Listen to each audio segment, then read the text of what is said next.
Well, welcome one and all to Bike Racing Without Mercy. It's 6:30 a.m. in the Lake District for the one, the only, the Fred Whitton, the world's greatest sportive in Gran Fondo. There is no doubt of that. The level of excitement was high and remains high because I'm aiming for a sub 7-hour Fred Whitton. And yesterday I got a little mystical sign to tell me that the omens may hopefully be good and that the Cumbrian job is on. The sub 7-hour society. Old school cool. This is a sportive fundraiser and celebration of cycling, not a race. But it is, of course, a hard challenge for all participants. And for some, the allure of a fast time or PB certainly does remain in the spirit of the inspirational bike racer and cycling community leader Fred Whitton himself, who respected a good effort. So sub 7 hours from me required a rapid ascent to the top of Kirkstone Pass without going into the red. Morning! Finley Hawker in 2023 set the course record of 5 hours 26 minutes, just to put my own modest target into perspective.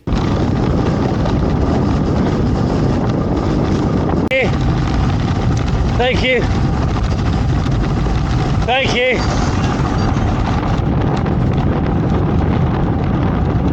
Throughout the video, you're going to see a few shots of the legs. I promise it isn't crotch cam. It's to show the cadence at different times of the event, but also a few of the riders and some of the views.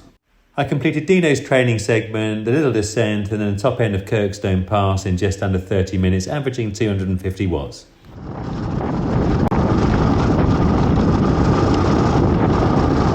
As you can see, a beautiful, luxurious descent, and at the bottom we press on the rolling terrain towards Ullswater in order to hit the base of the Matadale climb in good time.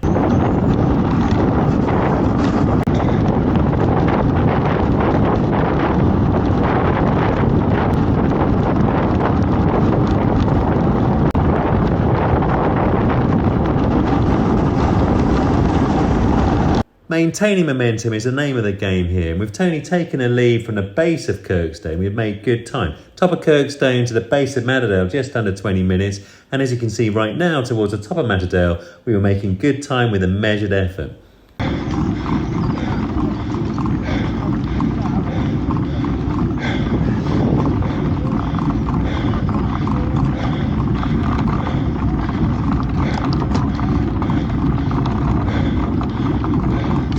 Thank you very much. Cheers. The average gradients at the top of Kirkstone and also Matadale are suppressed somewhat by the fact that there's either a descent or flat section in the middle of both.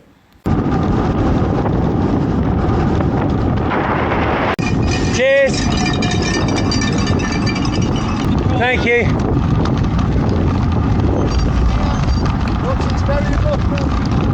A66. Oh. It's being repaired.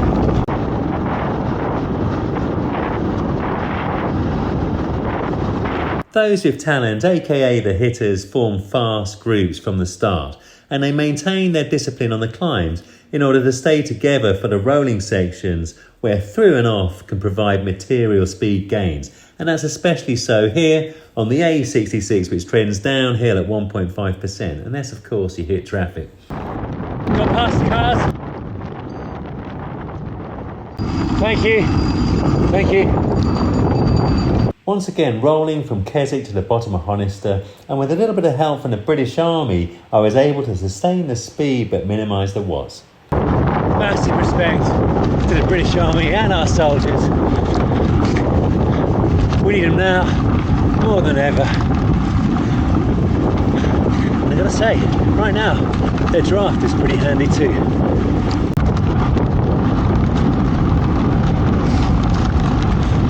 Now we hit the Lake District proper. Alright, here comes Honister. 65 kilometres, 1,060 metres in, average about 31 kmh. Slightly ahead of schedule, but we need to be, because the fastest part of the ride is now behind us, and it does slow down a bit from here. There's the Army boys. Comfort break. First big test of the day, Honister. Got to pace it, proper steep at the beginning.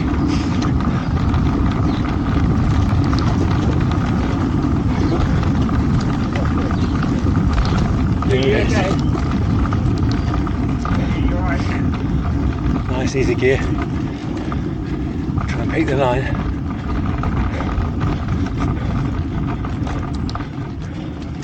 Through the middle. Top Cat did his own thing on the climb, honing his legs in preparation for the UCI gravel qualifier at Gralloch in Scotland the next weekend.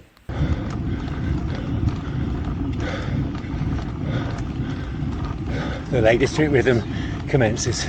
For the first kilometre, Honister is a proper hard climb with some 20 to 25% gradients. But thereafter it eases off somewhat and you're rewarded with a beautiful, mesmerising climb and then a descent from the gods.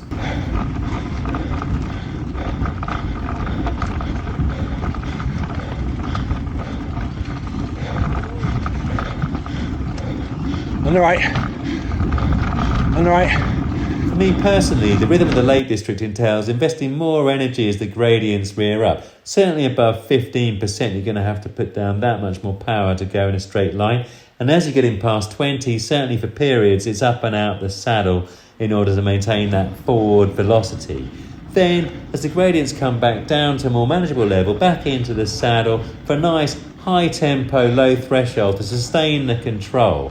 And certainly I'm not looking at the power meter typically throughout this, it's all on feel. But overall I kind of knew that if I did the climb according to the plan on the mini Fred Whitton training, I'd be hitting around about 270 watts for about 12 minutes or so. In the past, when I've been, well, shall we say that bit more leisurely on some of the rolling sections, I've hit Honister later on when there's a lot more cyclists on the ascent, but also cars coming down as we saw in 24. And that can make it quite fraught at times. And to confirm, I've got the Villiers fitted out with the nice gearing. That's a 34 on the rear and a small cog 36 on the front. Oh dear, we got a swerver.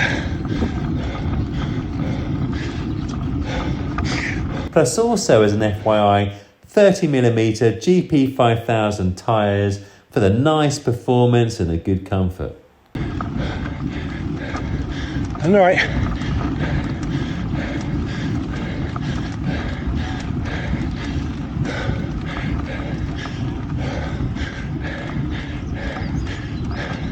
Doing the bare minimum here. Sorry?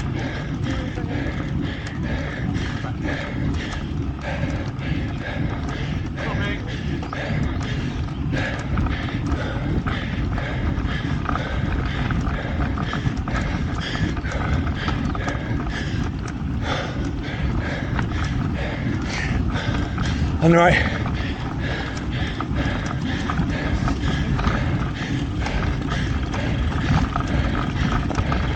On the right, on the right.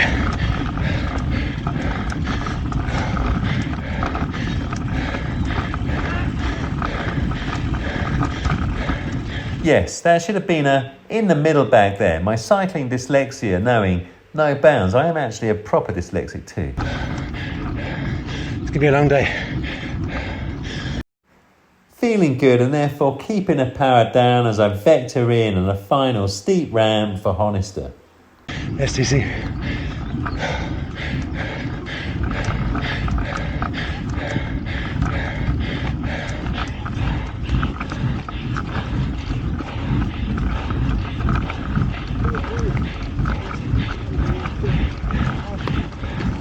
All right.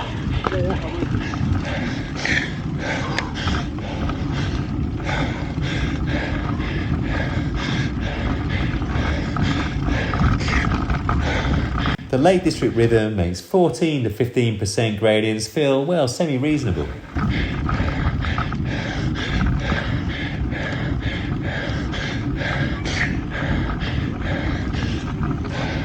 Any left. Anyway.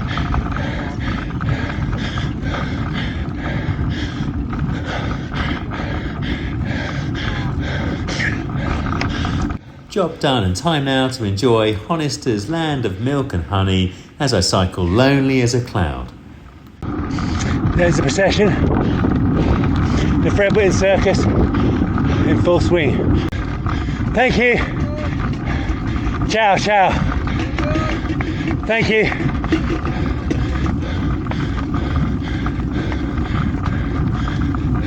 Encompassing the climb, I got my peak 12-minute power for the day of 278 watts, a little bit more than I expected, so that was nice. The FAM at 1200 meters an hour is always flattering in the Lake Districts because the gradients are steep. FTC.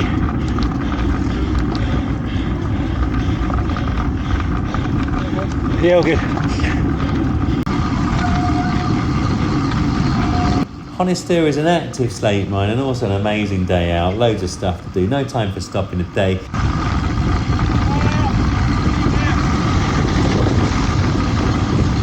And that's TC shooting down a hill. He's an ex-mountain bike racer and really knows how to handle himself. Extreme care on this descent. I am not top cat. This catches many people out each year. Definitely hold back. Beyond the drops. This is the bridge that causes problems. It may not look like it, but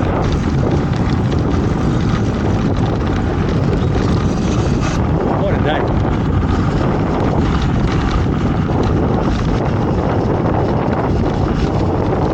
No feed stop for me. Hopefully I'll make it to the end with that one. Buttermere, always pretty as a picture.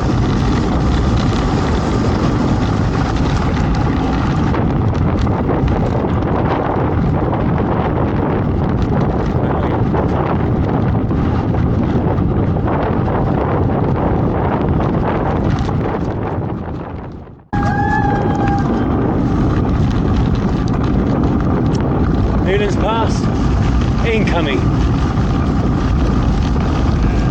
I've lost TC on a Honister descent. Easy gear, let's ease into the climb. Thank you very much, thank you. Thank you very much, thank you. Ciao, ciao. Thank you. Cheers. The cruising section. Pamper yourself.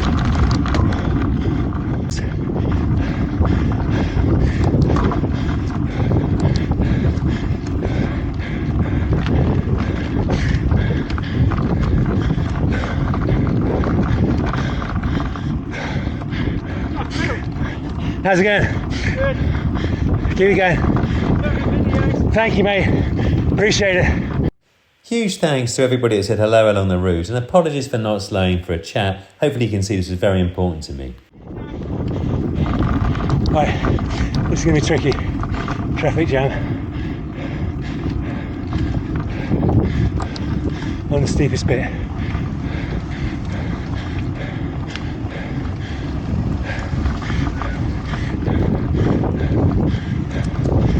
Oh yeah, and the waves part.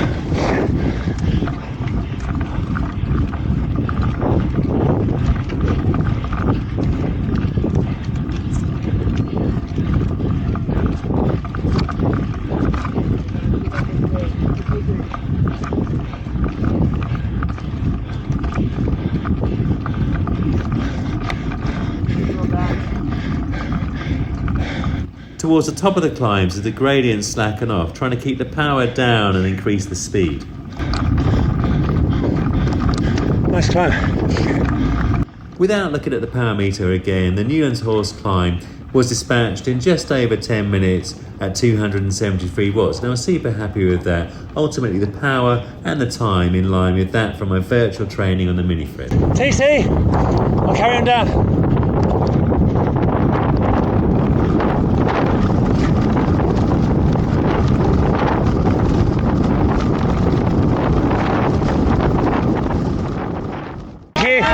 Thank you.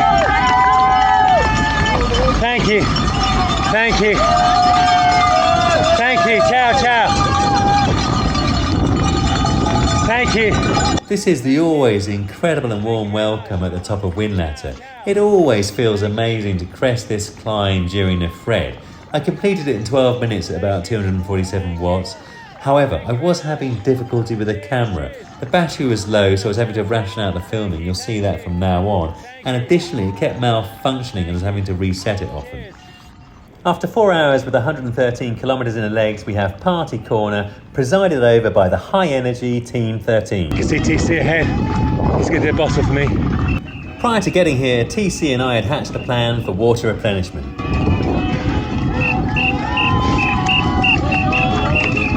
Cheers, cheers, thank you very much. Cheers, cheers.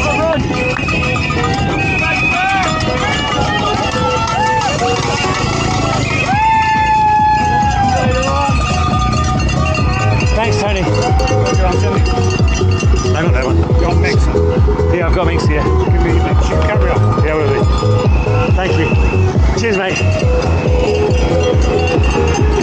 Splash and dash in time to see another hitter, Paul Livesey. Hey, Paul Livesey, the one and only. Looking strong. As you'll see in a future video, I've just been on a pre-Fred training camp with Paul, Lee Baxter and Piglet.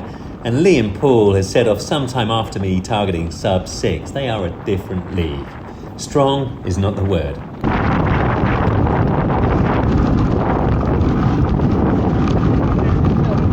All good, how are you? Yeah, he's getting my water bottle for me. Nice headwind up most of Coalfell. That certainly indicates similar on Hard Knot. But look at the views. Tony still hasn't called me up yet. Steep at the start, so invest in watts, and thereafter conserve energy and measured effort overall. Cheers, cheers. On the run into Hard Knot. 5 hours, 14 nearly. 146 kilometres, 2,750 metres. Got to get my head in the game. I am feeling tired. It's always easy to underestimate the inter-headwind slog from the bottom of Coalfell to Hard Knot. 1 hour, 1 minute was okay, but by way of comparison, the hitters, for example, Ollie Bridgewood from GCN, were in the kind of 53 to 55 minute range. Cheers.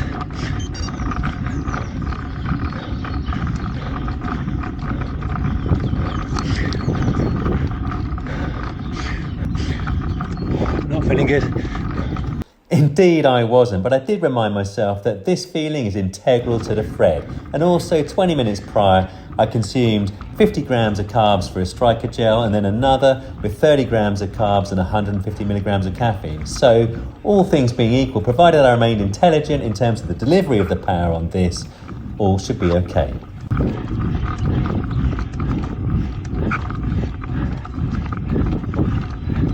Thank you.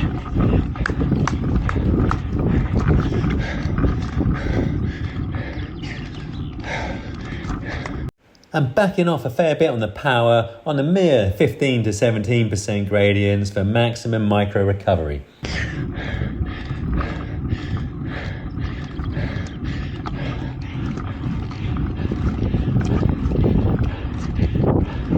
The level of concern was riding potentially beyond the peak and the breathing a little laboured, so time for a stiff conversation with self.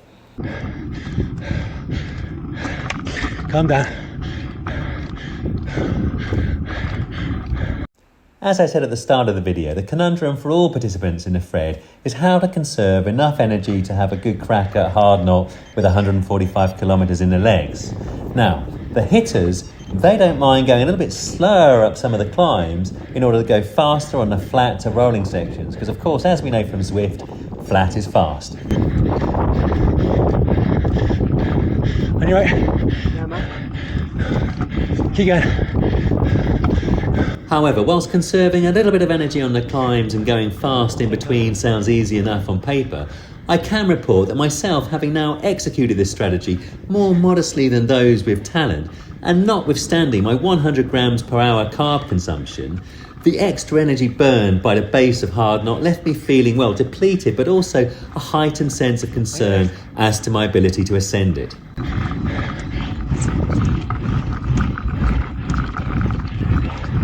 Oh. Thank you.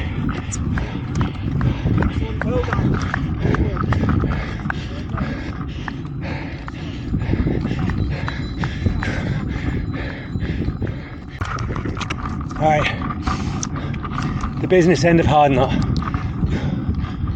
You got this, Philip. The first 5 minutes of Hard Knot is indeed steep and unrelenting. It softens you up, no doubt. However, the average power needed to negotiate it is definitely brought down by the fact that you can have little micro recoveries when the gradient's kind of 15-16% or so. And then you get the cruising section, and definitely for the Fred Whitton, I recommend easing off the power, pampering yourself a little bit, regrouping, recalibrating a little bit, because what's to come on the steep section called the knot, well, that requires max effort.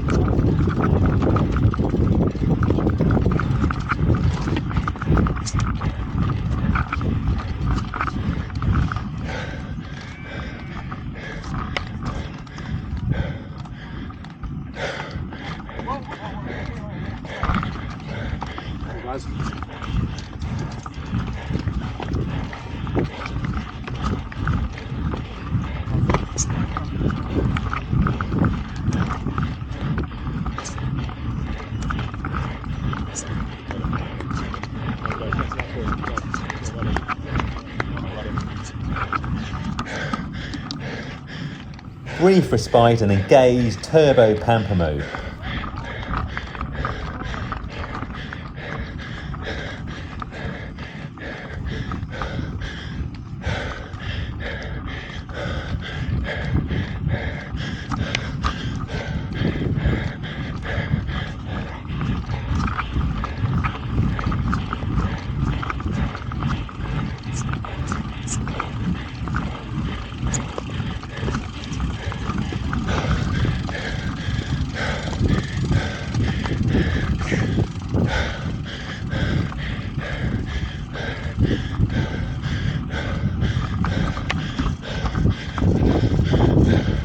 On your left.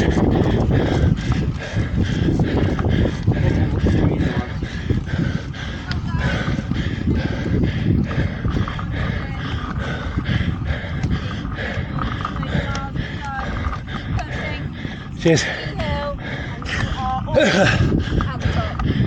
And with the rhythm of the Lake District about to reach a steep crescendo, I'm replenishing my doubly primed for all I'm worth, like my life depended on it. My sub 7 hour time may indeed.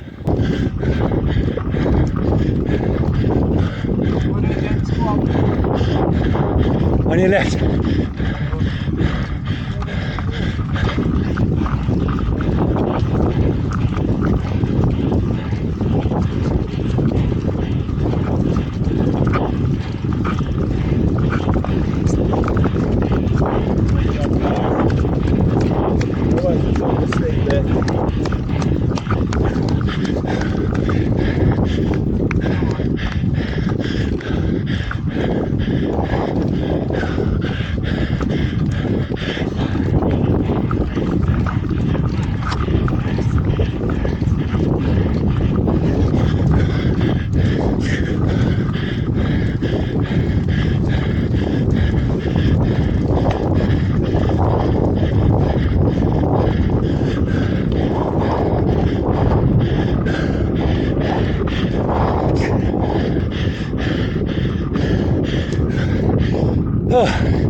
And that's Hard Knot. 5 minutes, super tough.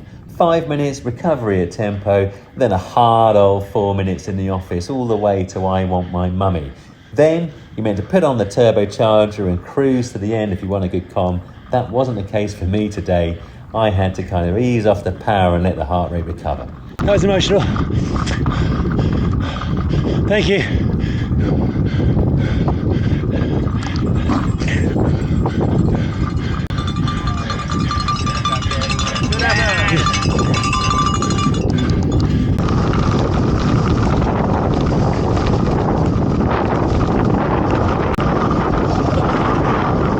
Concentrate, Philip. Concentrate. This is the moment of maximum danger.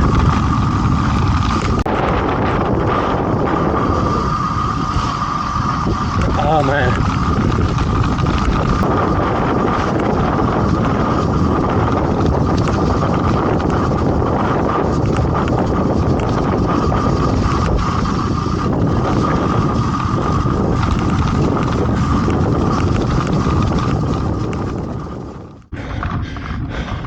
Rhinos was emotional. Rhinos is basically a low tempo until the final 3 minutes where you kind of build into a threshold and VO2 max. Thank you.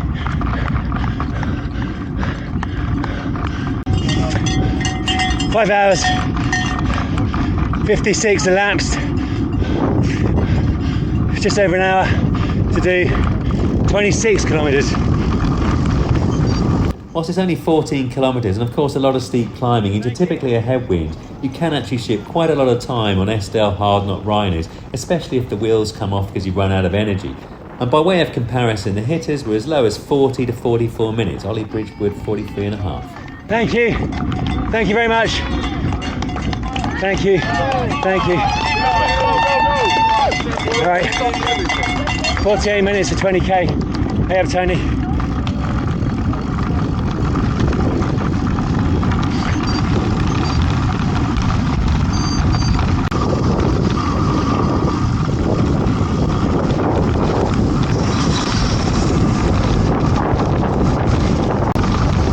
Thank you very much. Thank you. Thank you. I'd love an ice cream. Thank you. With Top Cat's help, it took 34 minutes to complete the final 18 kilometres to Grasmere, averaging 176 watts.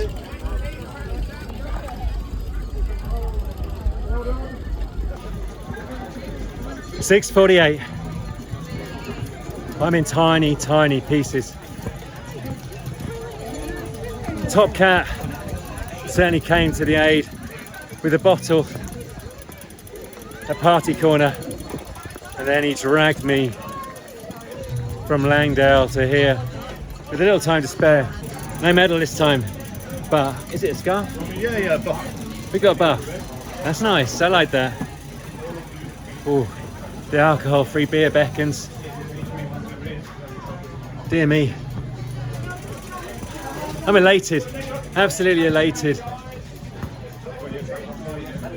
I really didn't think I was going to make it up hard knot, and Rhinos was proper emotional. But once, on the day, managed to deliver. For once. Wowee. Oh. Now I do love these. Look at this. Cheers. Top Cat. You are the man. The indefatigable. Best friends like to call him TC. TC, thank you ever so much. I wouldn't have done it without you. You paced me good and proper. Thank you ever so much. I appreciate that. The bottle at Party Corner was a lifesaver. I didn't think I'd make it out hard knot. I was in all kinds of trouble. But we done it. 6:48.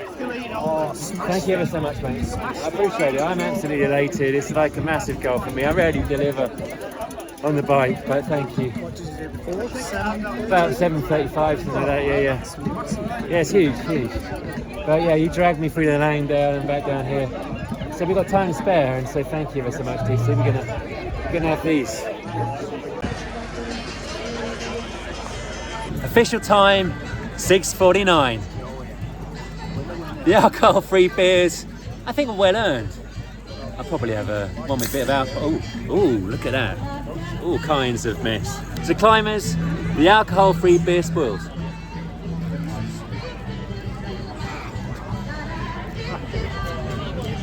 Oh man. That is just what you need. I'm getting a Fred Whitton. 100%.